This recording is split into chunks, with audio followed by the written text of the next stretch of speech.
اعوذ باللہ من الشیطان الرجیم بسم اللہ الرحمن الرحیم الطلاق مرتان فامساک بمعروف او تسریح باحسان۔ اس آیت کی تلاوت، اس کا ترجمہ اور اس آیت کا پہلا حصہ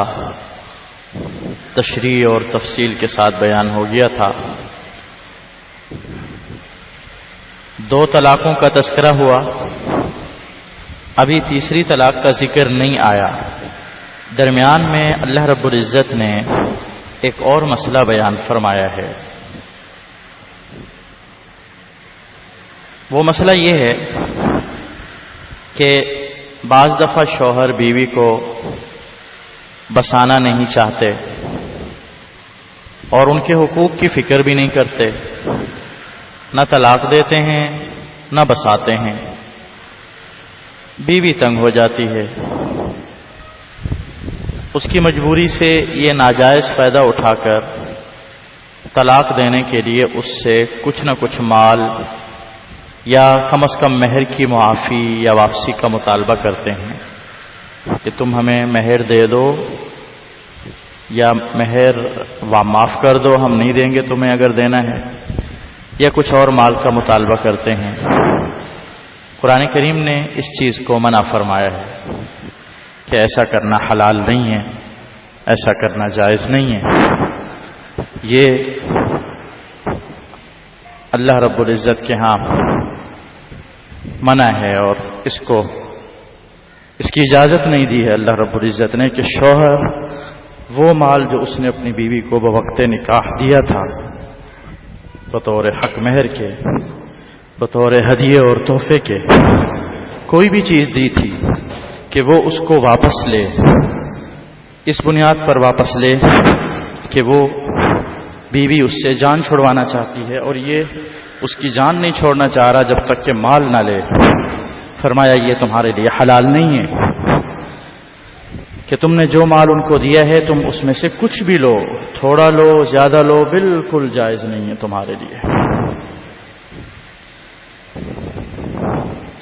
البتہ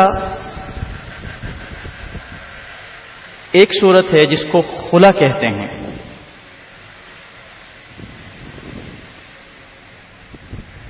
خلا میں یہ ہوتا ہے کہ بیوی شوہر کے سامنے یہ درخواست رکھتی ہے کہ میں تمہیں مہر واپس کرتی ہوں، یا جو تم نے دینا ہے مجھے مت دینا، یا میں تمہیں کوئی اور مال دیتی ہوں تم مجھے خلا دو۔ ایسی صورت میں مال لینا جائز ہے یا نہیں ہے؟ اس میں تفصیل یہ ہے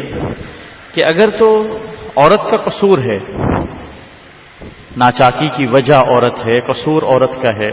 اور اس نے خلا کی درخواست کی ہے تو عورت گنہگار ہوگی، مرد کو مال لینے میں کوئی گناہ نہیں ہوگا، البتہ مہر سے زیادہ مال نہ لے۔ اور اگر قصور مرد کا ہے تو ہر حال میں مال لینا گناہ ہے، چاہے مہر کے برابر ہو یا مہر سے کم ہو یا مہر سے زیادہ ہو، کسی بھی صورت میں لینا صحیح نہیں ہے جب قصور مرد کا ہو۔ اور اس صورت میں عورت کو مال دینے میں یا خلا کی درخواست کرنے میں کوئی گناہ نہیں ہوگا۔ اور اگر دونوں ایک دوسرے کو قصوروار سمجھتے ہیں، مرد عورت کو، عورت مرد کو، ہر ایک اپنی رائے میں دوسرے کو ظالم سمجھ رہا ہے، اپنے آپ کو مظلوم سمجھ رہا ہے، تو ایسی صورت میں خلا کی درخواست دینے میں عورت کو گناہ نہیں ہوگا اور نہ ہی مرد کو گناہ مال لینے میں گناہ ہوگا، لیکن وہ مال حق مہر سے زیادہ نہیں ہونا چاہیے۔ اللہ تعالیٰ نے اس مسئلے کو بھی بیان فرمایا ہے اسی آیت کے اندر کہ اگر دونوں کو ڈر ہو کہ اللہ تعالیٰ کی قائم کردہ حقوق وہ نہیں پوری کر رہے، میاں بیوی ایک دوسرے کا حق ادا نہیں کر رہے، آپس میں مخالفت بڑھ گئی ہے، لڑائی بڑھ گئی ہے، بجائے زندگی اچھی گزرنے کے مسائل بڑھتے چلے جا رہے ہیں، تو فرمایا ایسی صورت میں اگر یہ ڈر ہو تو اس صورت میں اگر عورت فدیہ دیتی ہے یعنی مال دیتی ہے اور اپنی جان چھڑواتی ہے شوہر سے، جس کو خلا کہتے ہیں، یہ فرمایا اس میں کوئی گناہ نہیں۔ ایک عورت آپ صلی اللہ علیہ وسلم کی خدمت میں آئی، عرض کیا میں اپنے شوہر سے ناخوش ہوں، نہیں رہنا چاہتی میں اس کے پاس۔ آپ صلی اللہ علیہ وسلم نے تحقیق کی تو عورت نے کہا میرے حقوق میں کوتاہی نہیں کرتا وہ، یعنی نہ تو اس کے اخلاق برے ہیں نہ دین برا ہے، ہر اعتبار سے وہ کامل ہے، میرے حقوق ادا کرتا ہے، لیکن بس مجھے اس سے فطری طور پر نفرت ہے، مجھے نہیں رہنا اس کے ساتھ۔ آپ صلی اللہ علیہ وسلم نے اس عورت سے کہا کہ مہر واپس کرو، اور شوہر سے کہا اس کو طلاق دے۔ اس پر یہ آیت اتری، اللہ نے فرمایا جو کوئی اللہ کی حدود کو پار کرے گا طلاق کے معاملے میں یا خلع کے معاملے میں، رجوع کے معاملے میں یا عدت کے معاملے میں، ایسے لوگ ظالم ہیں، اللہ کو ناراض کرنے والے ہیں۔ یاد رکھیے خلع شوہر کو درخواست کرتی ہے بیوی کہ مجھے خلع دے دو، اور خلع مکمل اس وقت ہوتی ہے جب شوہر قبول کرے، خلع دے دے۔ محض عورت کے درخواست دینے سے کہ مجھے نہیں رہنا اس کے ساتھ خلع پوری نہیں ہوتی۔ آج کل ہمارے عدلیہ کے نظام میں، عدالتوں میں یہ بہت ہو رہا ہے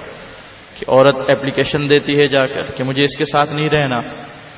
اب ہونا تو یہ چاہیے کہ عدالت شوہر کو بلائے، معاملات سنے اس سے، اولاً نباہ کی کوشش کرے، ورنہ اس سے کہے بھی تمہاری بیوی ساتھ نہیں رہنا چاہتی تم خلع دو اس کو۔ اگر وہ دے دے تو بات ختم، اور اگر وہ خلع نہ دے تو فورس کرے اس کو، زبردستی کرے اس کو کہ تم خلع دو۔ آج کل تو بعض دفعہ شوہروں کو بلایا ہی نہیں جاتا، یا بلایا جاتا ہے تو بس ایسے ہی چھوٹے موٹے نوٹس دے کر بلا لیا جاتا ہے، وہ نہ آئے تو بس خود ہی عدالت اپنی طرف سے جاری کر دیتی ہے خلع نامہ، خلع کے پیپر، طلاق کے پیپر۔ یہ بڑی خطرناک بات ہے۔ خلع کے معاملات عدالت کی طرف سے اگر ہوں تو ضرور علماء سے معلوم کرنا چاہیے کہ یہ خلع شریعت کے مطابق ہوئی ہے یا نہیں۔